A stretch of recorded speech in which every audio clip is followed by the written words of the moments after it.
어디든지 예수 나를 이끌면 어디든지 예수 함께 가려네.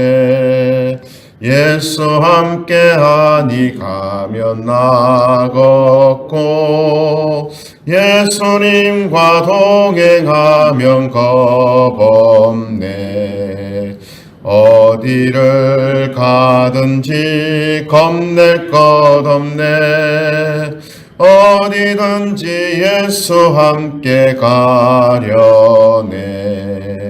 세상 친구 모두 나를 떠나도 주와 동행하면 외로움 없겠네. 가는 길이 위태하고 험해도 어디든지 예수 함께 가려네. 어디를 가든지 겁낼 것 없네. 어디든지 예수 함께 가려네. 어두운 그늘 나를 애워쌀 때에 주가 함께 계심 믿고 자려네. 죽은 후에 천국에서 깨어나 예수 함께 길이 살리라. 어디를 가든지 겁낼 것 없네. 어디든지 예수 함께 가려네.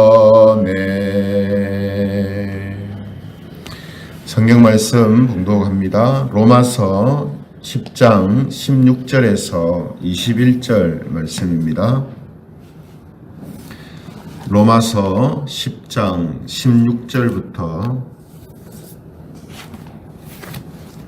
21절 끝절까지 말씀을 제가 봉독하겠습니다. 16절부터 봉독합니다. 그러나 그들이 다 복음을 순종하지 아니하였도다. 이사야가 이르되 주여 우리가 전한 것을 누가 믿었나이까 하였으니 그러므로 믿음은 들음에서 나며 들음은 그리스도의 말씀으로 말미암았느니라. 그러나 내가 말하노니 그들이 듣지 아니하였느냐? 그렇지 아니하니 그 소리가 온 땅에 퍼졌고 그 말씀이 땅끝까지 이르렀도다 하였느니라. 그러나 내가 말하노니 이스라엘이 알지 못하였느냐?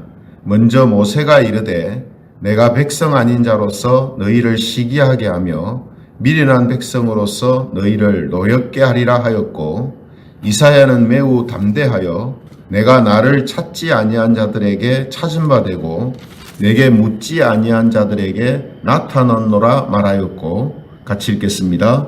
이스라엘에 대하여 이르되 순종하지 아니하고 거슬러 말하는 백성에게 내가 종일 내 손을 벌렸노라 하였느니라. 아멘. 네, 오늘은 항상 손을 펼치신 하나님, 항상 손을 펼치신 하나님, 이런 제목을 가지고 하나님 말씀을 함께 나누겠습니다. 지난 시간에 우리가 살펴본 것처럼 하나님을 모르던 사람이 예수님을 믿고 그분의 이름을 부르게 된 것은 전파하는 자들을 통해서 복음을 듣고 예수님에 대해서 들었기 때문이다라는 것입니다.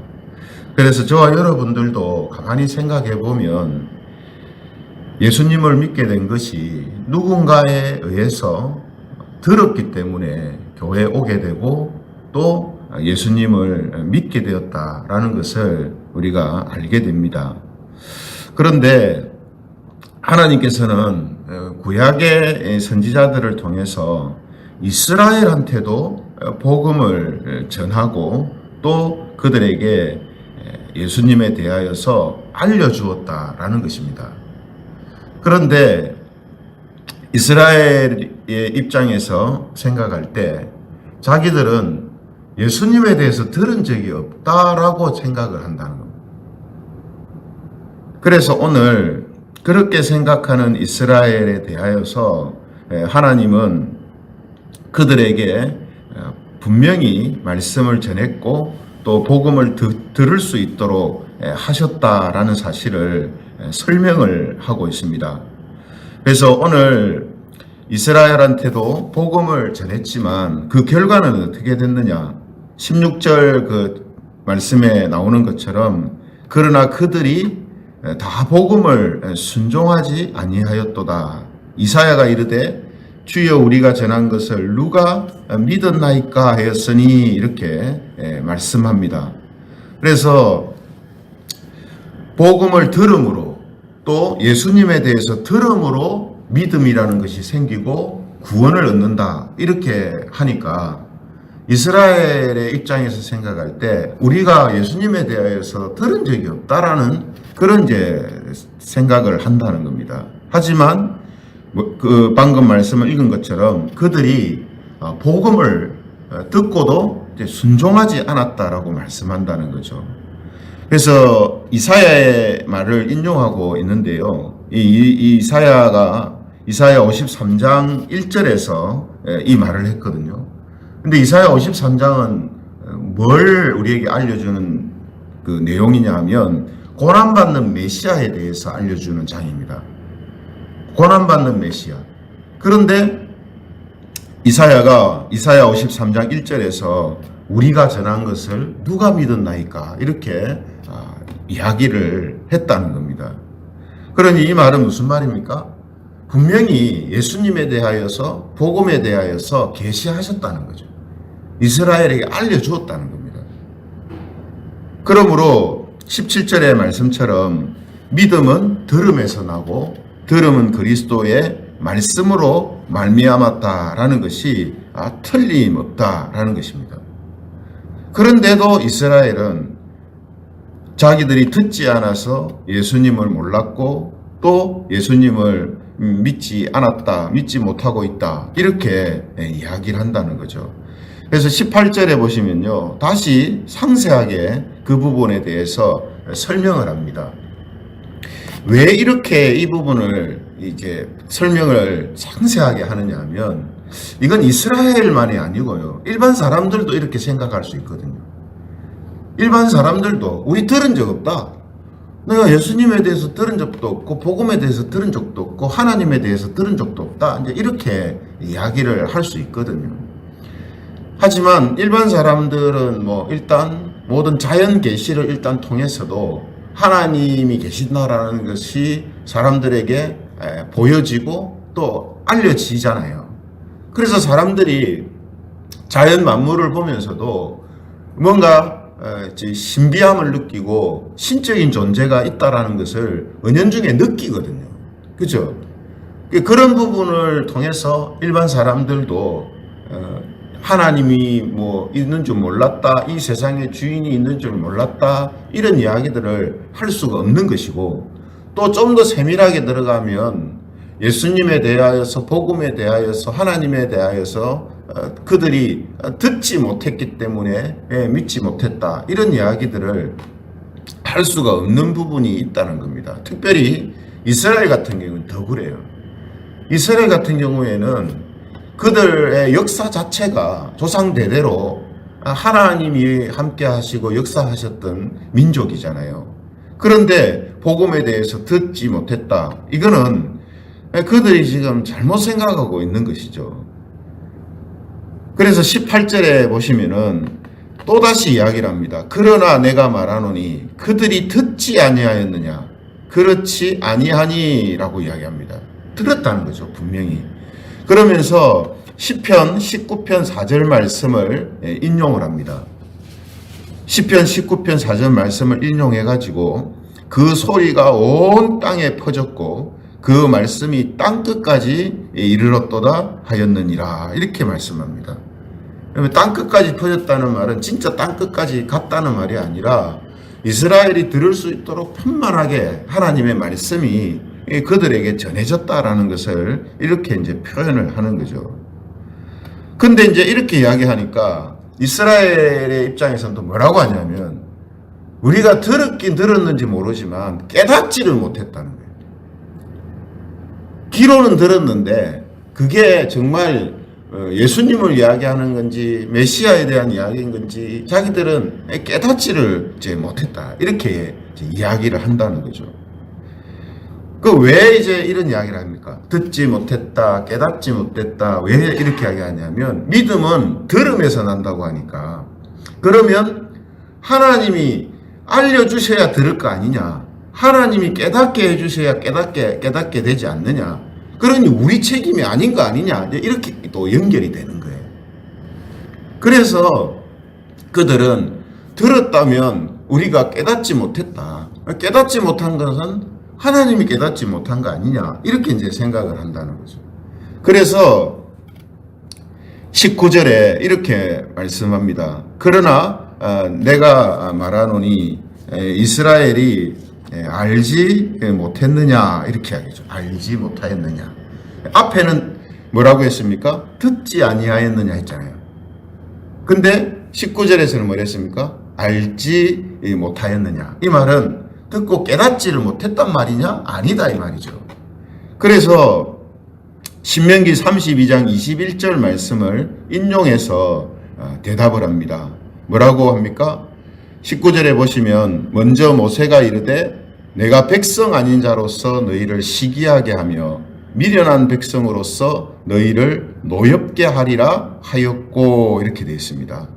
그래서 모세가 당시에 이스라엘이 죄악으로 인하여서 하나님께서 이방 사람들을 통해 이스라엘을 시기하게 하고 노엽게 할 것이다 라는 말을 했거든요. 그러니까 이스라엘이 자신들이 하나님의 이 복을 받고 또 하나님이 주시는 그런 이 영광을 누리는 것이 아니고 오히려 이방인들이 그런 것을 누리는 것을 보면서 시기하고 노여워할 것이다 라는 이런 이제 말을 모세가 했었고 또 실제로 그런 일이 일어났거든요. 이런 이제 경험을 통해서 이스라엘 백성들은 자기들의 잘못이 뭔가, 예? 우리가 사사기서를 보면 알잖아요. 사사기 보면 그들이 막 잘못하고 죄악을 행하고 하나님에게서 멀어질 때 이방 민족들을 통해서 그들을 징계하시잖아요. 그때 그들은 회개하고 돌아오거든요. 아, 우리 회개하고 돌아온다는 말은 뭡니까? 우리가 뭘 잘못했는지를 안다는 거죠. 그래서 하나님을 찾고 다시 하나님의 은혜를 구하고 그래서 다시 회복이 되고 하는 이런 경험이 사사기서에 보면 계속 반복돼서 나타난단 말이죠. 그럼 사사기 시대만 그랬느냐? 아니요. 이스라엘 역사 전체가 그렇지 않습니까? 이스라엘 역사 전체가 자기들이 잘못할 때 이방민족으로 인해서 자기들이 오히려 괴로움을 당하고 힘든 가운데 있고 이방민족은 막 잘 되고 근데 그걸 누가 이렇게 하시냐면 하나님이 그렇게 하셨다는 말이거든요. 그래서 그걸 보면서 자기들이 뭔가 잘못인가를 깨닫고 다시 하나님께 돌아오고 했었다는 거예요. 네, 했었다는 거예요. 그러니까 그들이 깨닫지 못했던 것은 아니라는 거죠. 하나님에 대하여서 그들은 어떻게 해야 되는지도 알았던 적이 있었고 또 그들이 무엇을 하면 잘못인지도 알았었고 그죠? 그러니까 결국 자기들이 깨닫지 못했기 때문에 혹은 깨닫게 해주지 못했기 때문에 구원을 받지 못하는 결과가 나왔다라고 생각하는 것은 그렇게 말하는 것은 그건 아니라는 거예요. 이 부분을 하나님이 이 바울을 통해서 지금 설명을 하고 있는 거거든요. 그래서 20절에 보시면은 다시 이사야를 소환해서 설명을 합니다. 20절에 보시면 이사야는 매우 담대하여 내가 나를 찾지 아니한 자들에게 찾은 바 되고 내게 묻지 아니한 자들에게 나타났노라 말하였고 이렇게 되어 있습니다. 이사야 65장 1절 말씀을 이제 인용한 건데요. 이사야 65장 1절에서 하나님은 하나님을 찾지 아니한 사람들, 그게 이방인이든 이스라엘이든 하나님께서 하나님을 찾지 아니한 사람들을 찾아오시고 묻지 아니한 자들에게 나타나셨다라는 겁니다. 그러니까 이런 이 말씀을 통해서 지금 하나님은 이스라엘과 늘 함께 하셨고 하나님을 나타내 보이셨고 그들이 깨닫게 하셨고 하는 일들을 계속 하셨다는 거예요. 왜 이런 설명을 지금 막 구구절절 한다고 했습니까? 하나님 탓으로 다 돌리려고 지금 한단 말이에요. 믿음은 들음에서 난다고 하니까 우리가 못 믿는 건 하나님이 말 안 해줬기 때문이 아닙니까? 나를 깨닫게 해주지 안 했기 때문에 우리는 믿지 않는 거 아닙니까? 이스라엘이 이제 그렇게 한다는 거죠. 그래서 하나님은 찾지 아니한 자들에게 찾은 바 되고 묻지 아니한 자들에게 나타나셔서 하나님을 계시하시고 하나님의 뜻을 알리시고 보여주시고 하셨다는 거예요.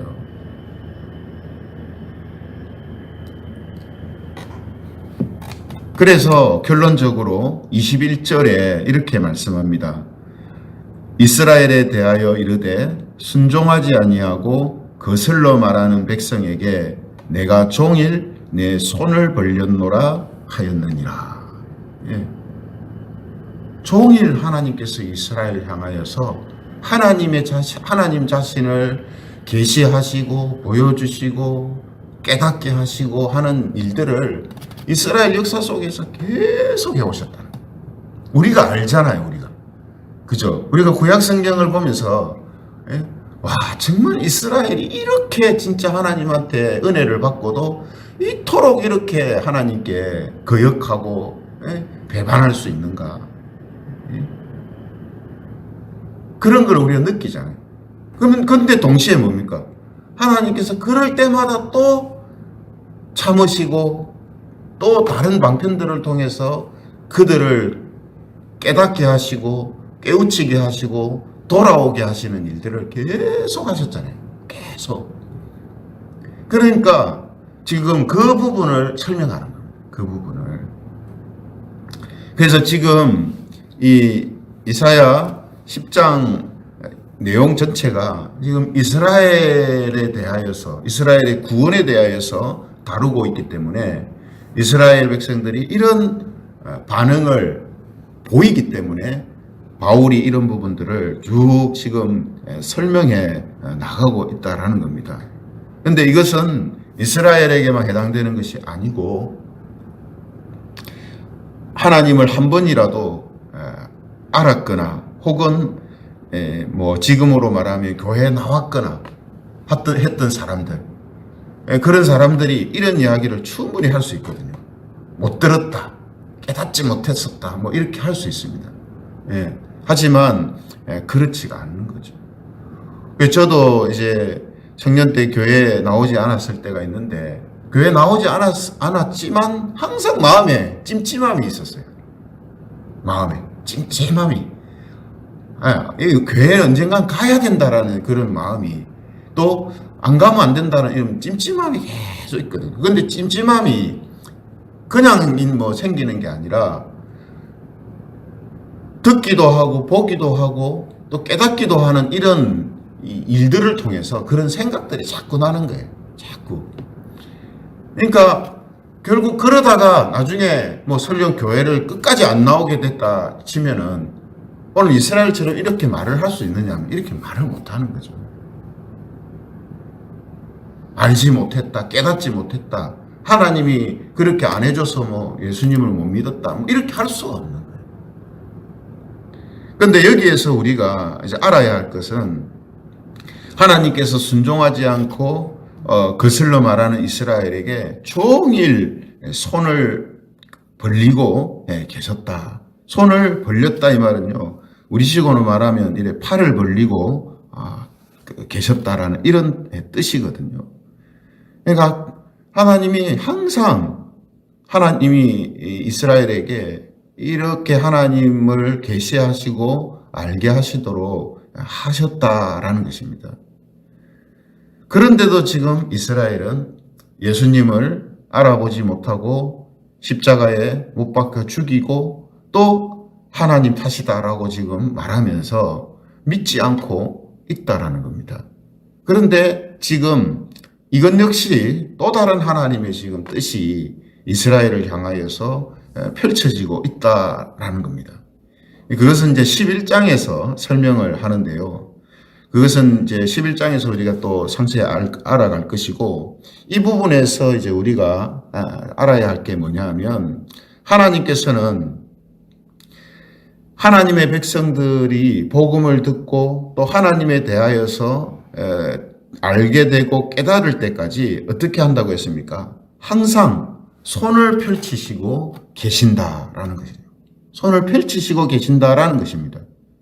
그러므로 우리가 누군가를 통해서, 그게 뭐 부모님이든 아니면 뭐 친구든 또 교회 목회자나 교사나 뭐 어떤 사람이든 간에 누군가를 통해서 예수님과 복음에 대해서 듣고 알고 깨달아서 예수님을 믿고 구원을 받았다면, 그것은 하나님께서 우리를 향해 손을 펼치시고 늘 기다리고 계셨기 때문이다라는 이 사실을 우리는 알아야 한다는 것입니다. 이스라엘만 지금 이렇게 한 게 아니거든요. 지금 이스라엘한테만 이렇게 했다는 이야기를 하는 게 아니라, 분명히 믿음은 어떻게 생긴댔습니까? 들음으로, 그죠? 들음으로 생긴댔거든요. 그 들음은 그리스도와 관련된 말씀, 그리스도의 말씀이라고 했거든요. 그러므로 우리가 믿고 있다는 말. 근데 그런 일이 생길 때까지 하나님이 우리에게 알려주시는 것을 듣고 우리가 믿음으로 반응하고 하나님의 이름을 부르고 할 수 있었던 그 일이 생기기까지 어떤 일이 있었냐면, 방금 21절 말씀처럼 하나님이 우리를 향하여서 손을 펼치고 계셨다. 이스라엘을 향하여서 지금 그러고 계시는 것처럼 우리한테도 그랬었다며. 우리한테도 하나님을 믿고 하나님의 이름을 부르기까지 계속 손을 펼치고 계셨다. 그래서 저와 여러분들이 지금 예수님을 믿고 그분의 이름을 부르면서 살고 있는 것이 하나님의 은혜다라고 말할 수밖에 없는 거예요. 왜냐? 우리가 복음을 듣고 깨닫고 믿을 수 있었던 것은 방금 말씀처럼 하나님께서 종일 손을 펼치고 계셨기 때문이다 하는 거예요. 그래서 이 말씀을 보면 우리가 누가복음 15장에 이 탕자의 비유가 생각이 나죠. 탕자가 어떻게 했습니까? 아들이 돌아오기를 항상 기다리고 있는 모습을 보여주거든요. 그죠? 그게 바로 하나님 아버지의 모습이다 하는 거죠. 그래서 누가복음 15장 20절에 보면 아들이 돌아올 때의 장면을 보여주는데요. 누가복음 15장 20절에 보면 아직도 거리가 먼데 아버지가 그를 보고 측은히 여겨 달려가 목을 안고 입을 맞추니, 이렇게 되어 있습니다. 뭐가 멀다 했습니까? 아직도 거리가 먼데, 이렇게 되어 있어요. 거리가 먼데라는 말은 가까이 와서 알게 된 게 아니란 말이에요. 우리 옛날식으로 말하면 마을에서 동구박 있잖아요. 동구박. 그러니까 마을 밖을 동구박이라 하잖아요. 거기에서 이제 들어오는 사람들이 보인단 말이죠. 동구밖에서 들어오는 사람들이. 그거는 그쪽을 주시하고 있기 때문이거든요. 그러니까 아버지가 아들이 돌아오기를 기다리면서 자기 할 일 다 하고 아들 생각은 안 하고 그냥 자기 할 일 다 하고 있는데 아들이 갑자기 옆에서 아버지 하고 이리 나타난 게 아니라는 거예요. 아버지가 늘 바라보고 있는 거예요. 늘 바라보고 있는 거예요. 항상 바라보고 있는 거예요. 예. 그래서 거리가 먼데 아들이 딱 오는 것을 발견하고 달려가게 됩니다. 달려가는 거죠. 그러니까 하나님이 우리를 향하여서 가지고 계셨던 마음과 모습이 바로 이거란 말이죠. 오늘 21절에서 종일 손을 펼쳤다라는 이 표현이 가지고 있는 의미가 바로 그겁니다. 항상이라. 우리도 뭐 이제 하나님처럼은 아니지만 자식이 뭐 집을 떠나서 산다든지 하면 문득문득 생각이 나잖아요. 아, 지금 어찌 지내는가, 뭐 하고 있는가, 문득문득 생각이 나잖아요. 그보다 더 하나님은 항상 종일 우리를 향하여서 그런 마음 가지고 그런 시선으로 우리를 항상 보고 계신다라는 것이죠. 그래서 우리가 하나님께 돌아오게 되었고, 누가복음 15장에서는 그냥 아버지가 아들이 돌아오기만을 기다리고 보고 있는 것으로만 설명을 하지만, 하나님은 어떻게 하십니까? 종을 손을 펼쳤다는 말은 펼치고 그냥 가만히 있는 게 아니고, 이 표현은 알게 하시고 깨닫게 하시고 하는 일들을 계속 하셨다. 계속 하셨다. 그래서 하나님을 찾지 않을 때도 하나님 어떻게 돼요? 찾은 바처럼 하나님이 옆에 계셨고, 또 묻지도 않는 사람들한테 하나님이 나타나셨다. 그래서 저와 여러분들이 지금 예수님을 믿고 있고 하나님의 이름을 부르면서 살고 있는 것이다 라는 사실을 우리는 이 말씀을 통해서 간접적으로 이제 알게 되는 것이죠. 그러므로 이스라엘은 팔을 벌리고 계신 하나님께 돌아오지 않고 있지만, 우리는 하나님의 은혜로 하나님 아버지 품 안에서 우리가 살고 있는 것이죠. 그런데 우리의 이런 모습은요, 그 누군가는 시기하고 노여워할 만큼 부러워하고 동경하는 모습이 되는 겁니다. 이스라엘이 봤을 때의 그리스도인들은 그렇게 비춰질 때가 있단 말이죠. 그러므로 우리에게 복음을 듣게 하시고 깨닫게 하시고 믿게 하시는 하나님께 감사와 영광을 돌리면서, 우리가 아버지의 아들이라 일컬음을 감당하지 못하겠습니다 라는 이 탕자의 마음을 가지고 우리가 하나님 앞에서 살아가야 한다라는 거죠. 그래서 오늘도 우리의 삶 속에서 하나님은 늘 함께 하시고, 오늘 이 표현처럼 종일 우리를 향하여서 손을 벌리고 계시며 우리에게 시선을 두시고 우리가 어떤 모습으로 살아가고 있는지를 살피시며 하나님이 기뻐하시는 모습으로 살아가는 자들이 되도록 여러 방편으로 은혜를 베푸고 계시다라는 사실을 다시 한번 기억하면서 저와 여러분들이 하나님이 기뻐하시는 하나님의 자녀들로서 살아가는 그런 우리의 삶이 되기를 주님의 이름으로 축원합니다.